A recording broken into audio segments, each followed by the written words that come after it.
Assalamualaikum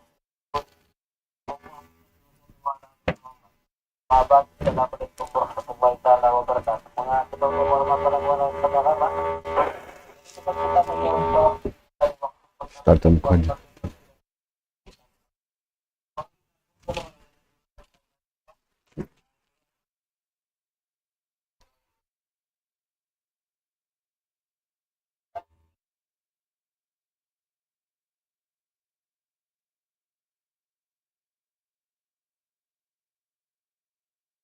Syukur, alhamdulillah.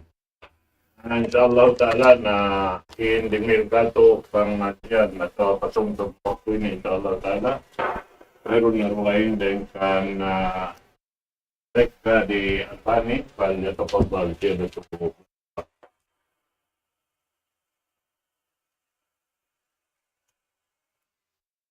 Alhamdulillah, syukran ya Syekh Zakaria Muhammad, Jazaakumullahu khayran. So, alhamdulillah, thanks Allah subhanahu wa ta'ala that in this moment of time we are given a chance by Allah subhanahu wa ta'ala to continue our program by inviting our innocent brothers and sisters to forgiveness and paradise. So, alhamdulillah, before I start, I would like to read one the surah in the chapter, the mother of Jesus alayhi salam, Mary or Maryam in Islam. أعوذ بالله من الشيطان الرجيم. بسم الله الرحمن الرحيم.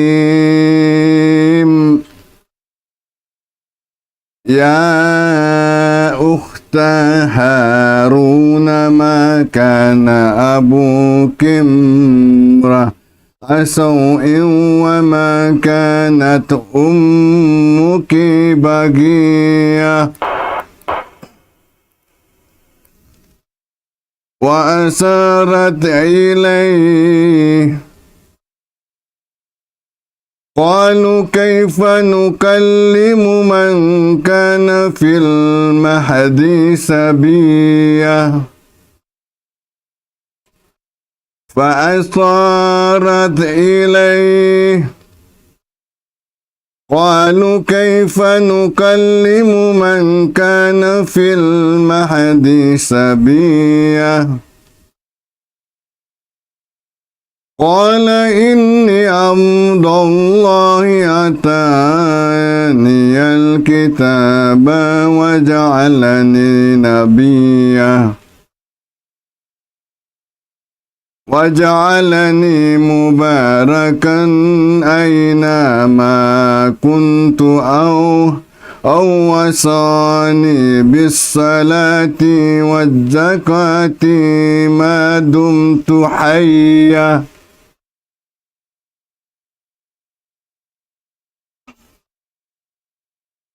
ذلك عيسى ابن مريم قول الحق الذي فيه يمترون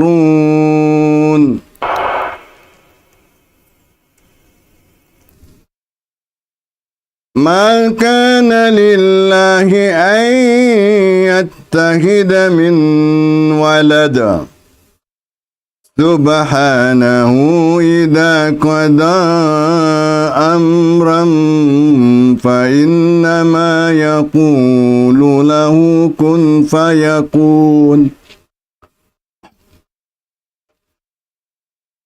وإن الله ربي وربكم فاعبدوه هذا صراط مستقيم.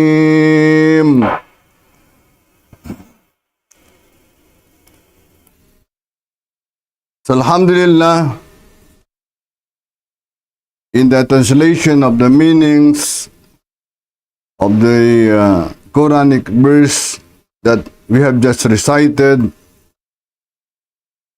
O sister of Harun, not the brother of Musa, but he was another pious man at the time of Miriam.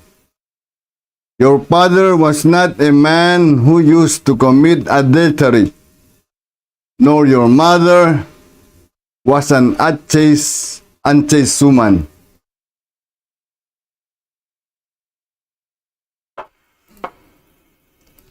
Then she pointed to him. Miriam pointed to Isa in the cradle.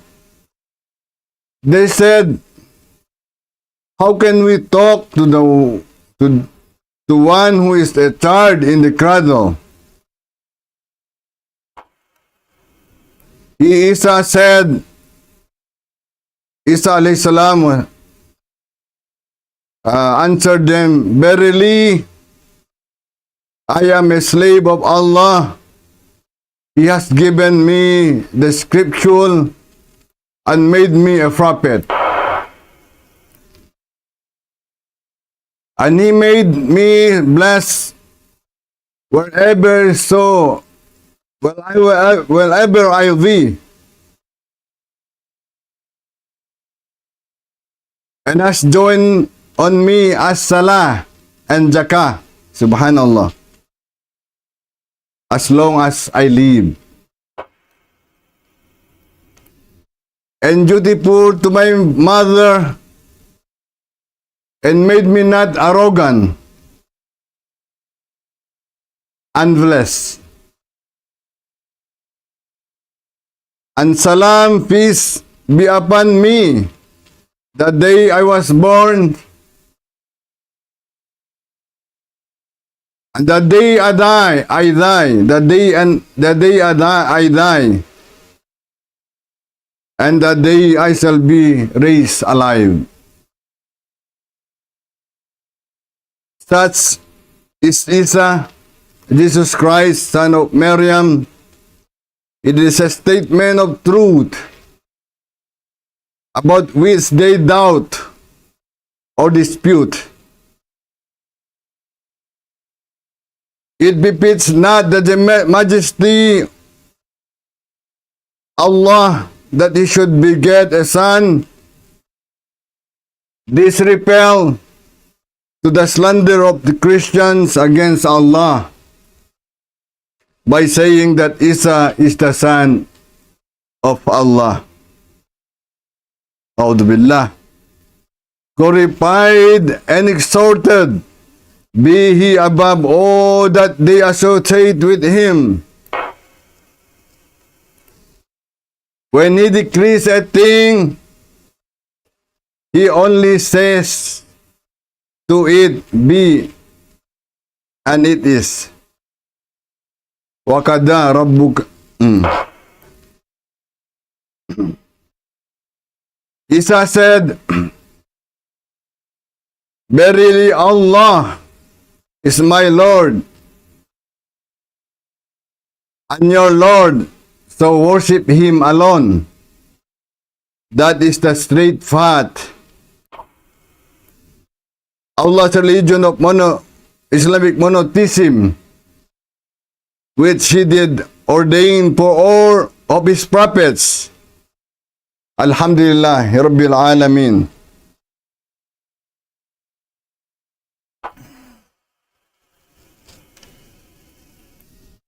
So, Alhamdulillah, that is the true story of Isa alayhi salam, and a little portion of the Quran in Surah Al-Maryam. Now, Alhamdulillah, we will continue, Alhamdulillah, with our topic that we should have to focus on Isa alayhi salam, or Jesus alayhi salam. So, subhanallah, as we understood from the very beginning, that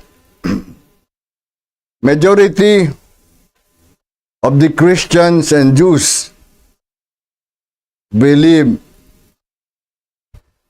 God is one, but God is three. God is one, but three. Subhanallah.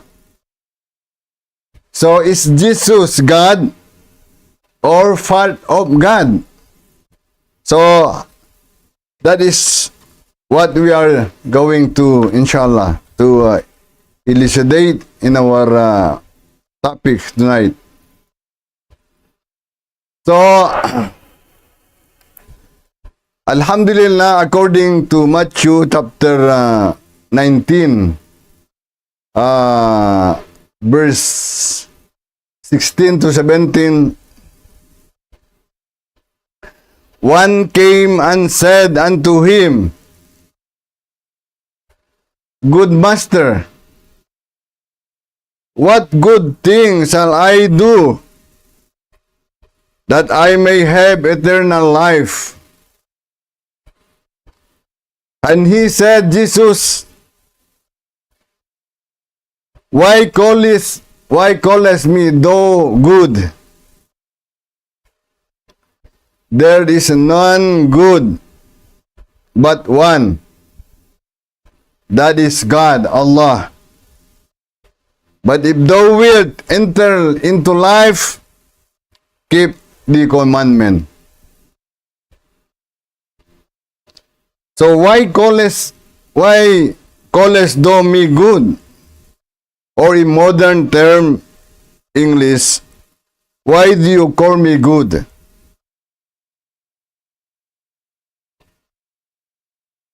Several questions can be asked about the above verses that we have just mentioned.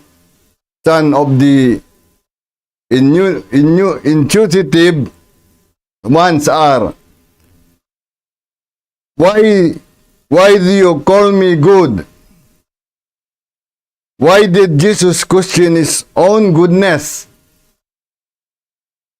Jesus emphatically stated that there is none good but one, that is God. Why did he refer to the one God as the good one only? Why did he exclude himself from being good if he were a God? One of the gods in the three. Jesus explicitly pointed out that if thou wilt enter into life, keep the commandments. Why didn't Jesus command the questioner to believe in him, as God in order to enter into eternal life?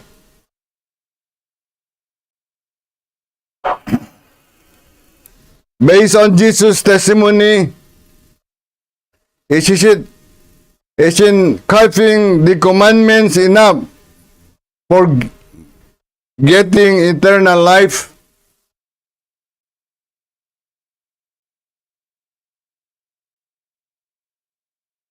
So in King James Version, one came and said unto him, Good Master, what good thing shall I do that I may have eternal life? And he said unto him, Why callest thou me good? There is none good but one, that is God. Subhanallah. So, you can check in the King James Version. So in the New International Version, it is stated,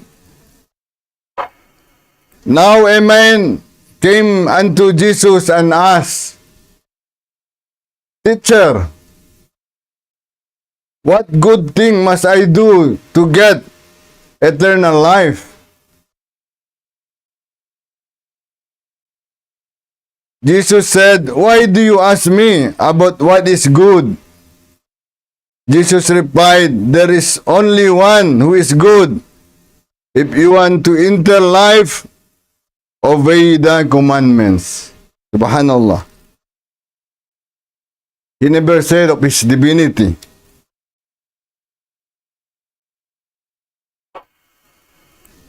To make it easy to compare, here are the Jesus two different questions. According to James version KJV, in simple English, Jesus asked, why do you call me good? But according to the New International Version, Jesus said, why do you ask me about what is good? So it differs, no? Please honestly compare between Jesus' question in the King James Version and in his question in the New International Version. Do they have the same meaning? Can they be both correct?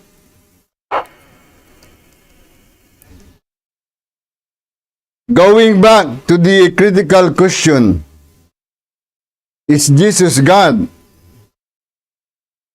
I think that if Jesus were God or part of God, his logical response would be to approve of what the questioner called him good master.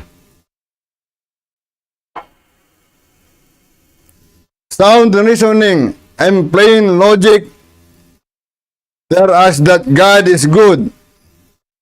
And if Jesus were God or part of God, part of the Trinity, he must be good. Don't you agree?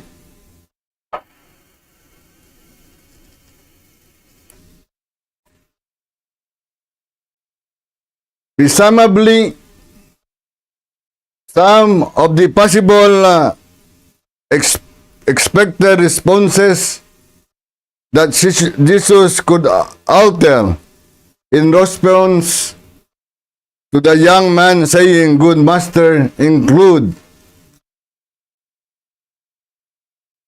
certainly, I am good, for I am God.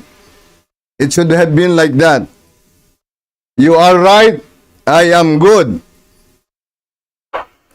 Or at least knowing that he was obviously good, being God, or a manifestation of God, Jesus could have answered the young man without taking issue with his words by saying, if thou wilt enter into life, keep the commandments.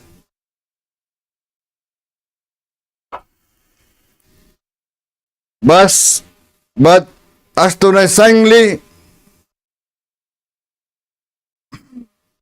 but what is wonderful, Jesus responded to the young man's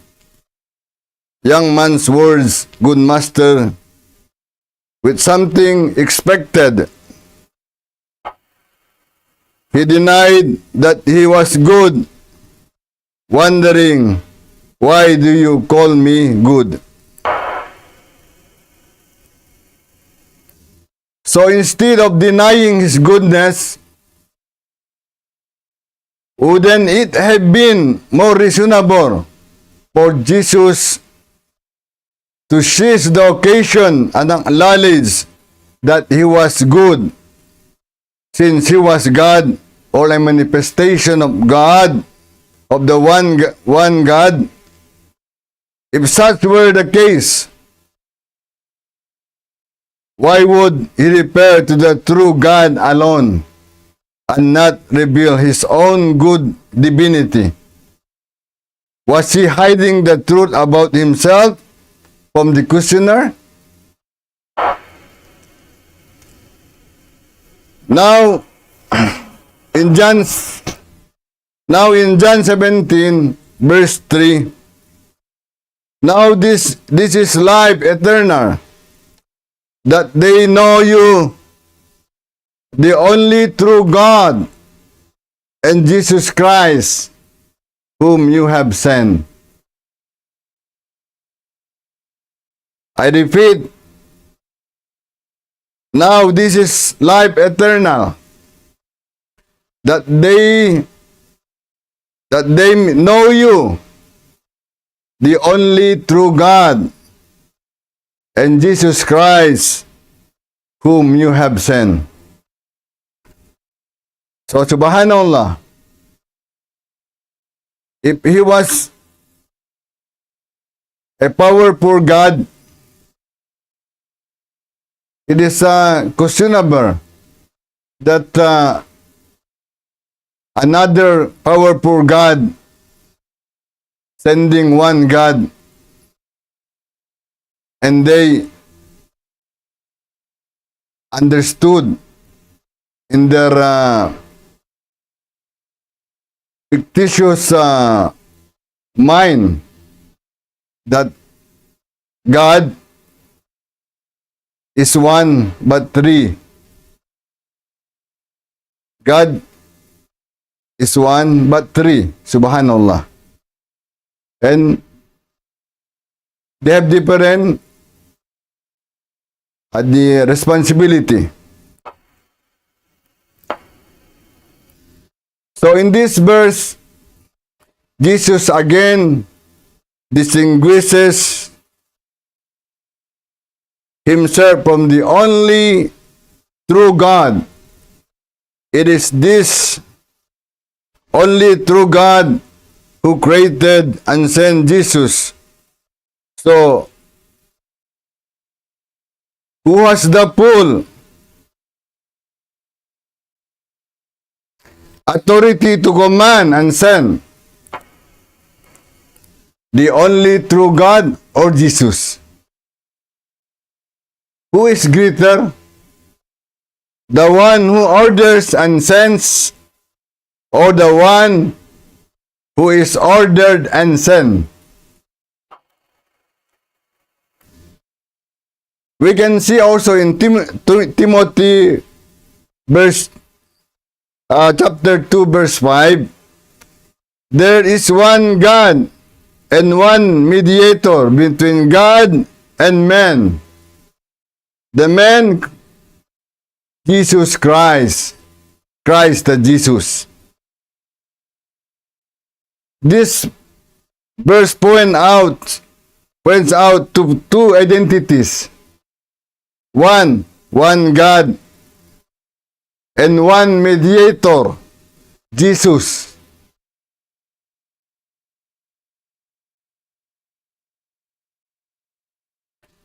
Jesus is described as the man. The verse did not call him the God Christ Jesus. In fact, nowhere in the Bible is Jesus called God. That is why in my previous sharing of ideas or explanations, and now I am alhamdulillah repeatedly challenging the churches. If you can find any statement in your Bible, not in my Quran, that Jesus alayhi salam declared or proclaimed himself as God or to be worshipped, then inshallah, I will join your faith. That is my promise. So, try to recheck again and again. And if you find, inshallah, show it to us, and alhamdulillah, I will fulfill my promise.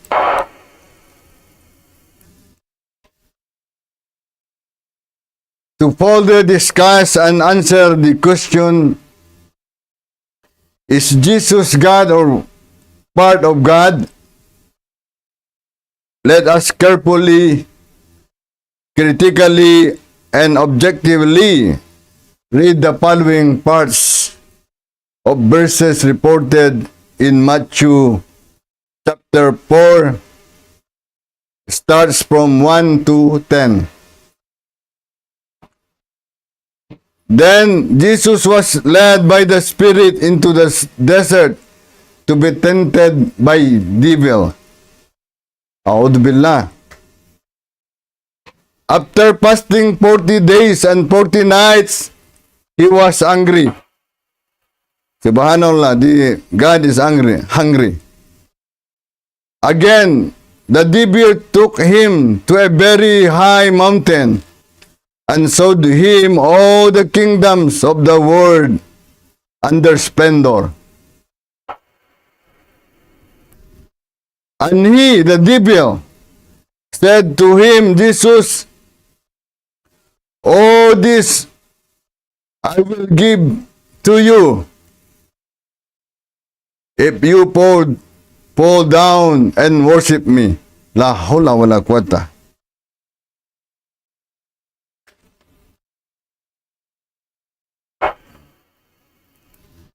Let me share with you some of the questions and thoughts that struck my mind after reading these verses.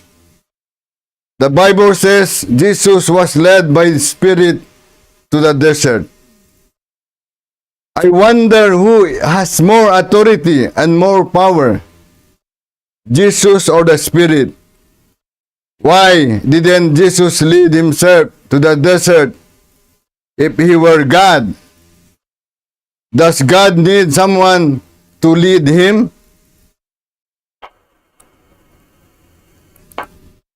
Based on the testimony of the above verses, the devil, Satan, tempted to Jesus, who is considered to be God by some Christians. The simple and logical question that could be raised is, God can be tempted? Subhanallah. The same Bible tells us that God cannot be tempted. This fact is uttered by Jesus in the same history of temptation. Similarly, James, the brother of Jesus, said, God cannot be tempted by evil, and he himself tempts no one. James 1, chapter 1, verse 13. The Bible reports that after fasting 40 days and 40 nights, Jesus, was hungry. Subhanallah. Does God fast? To whom was Jesus fasting? To himself, or as God, or to someone who is greater than him? Does God feel hungry or thirsty? Subhanallah.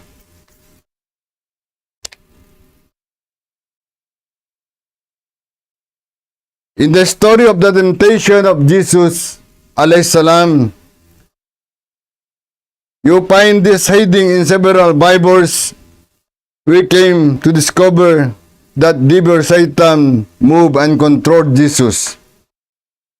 Did Satan do that with Jesus the man or Jesus the God? If Satan did that with Jesus the man, what is the point? And if the devil did that with Jesus the God, can be God tried, moved, and controlled? Subhanallah. That is in your Bible, in the James. Subhanallah. The words God cannot be tempted by evil. Subhanallah. At the end of the dialogue between Jesus and Satan, after Satan asked Jesus to fall down and worship, to worship him, the Satan, Jesus said to the devil, worship the Lord God and serve him only. So that is the ending of the surah that we have just read. Subhanallah. Wa inna Allah rabbi wa rabbukum fa'buduhu hada siratum mustaqim. And verily, Allah is my Lord and your Lord. So worship him alone. That is the straight fast. So alhamdulillah rabbil alamin. We ask Allah subhanahu wa ta'ala, inshallah, to open our minds, our hearts, of considering learning Islam. As I said before, try to read, and you can feel the differences of your life, because alhamdulillah, the guidance is not from anyone, not even from the prophets, but from Allah subhanahu wa ta'ala. So alhamdulillah, we ask Allah subhanahu wa ta'ala to, inshallah, show us the straight path, the path that, alhamdulillah, who are the blessed one, not the rich one. Alhamdulillah, Rabbana ghfir lana. We ask forgiveness to Allah. Rabbana ghfir lana junubana wa li ikhwanina alladhina sabaquna bil iman wa la taj'al fi qulubina ghillan lil ladzina amanu rabbana innaka ra'ufur rahim.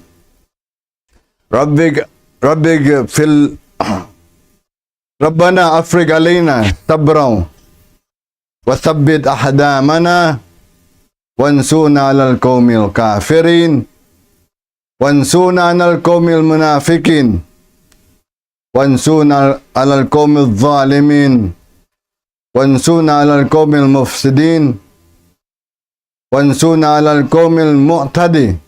Ya Allah, ya Rabbal Alamin, Allahumma hawwin alaina fi sakaratil maut wa najjata minan nar wal afwa indal hisab wa taubatan qablal maut wa rahmatan indal maut wa magfiratan ba'dal maut. Alhamdulillah, Rabbana atina fid dunya hasanah wa fil akhirati hasanah wa qina adzaban nar wa adkhilna jannata ma'al abrar ya aziz ya ghaffar ya Rabbal Alamin. Rabbana hab lana min azwajina wa dhurriyyatina qurrata a'yunin waj'al lil muttaqina imama. Da'wahum fiha salamun wa akhiru da'wana anil hamdulillahi rabbil alamin.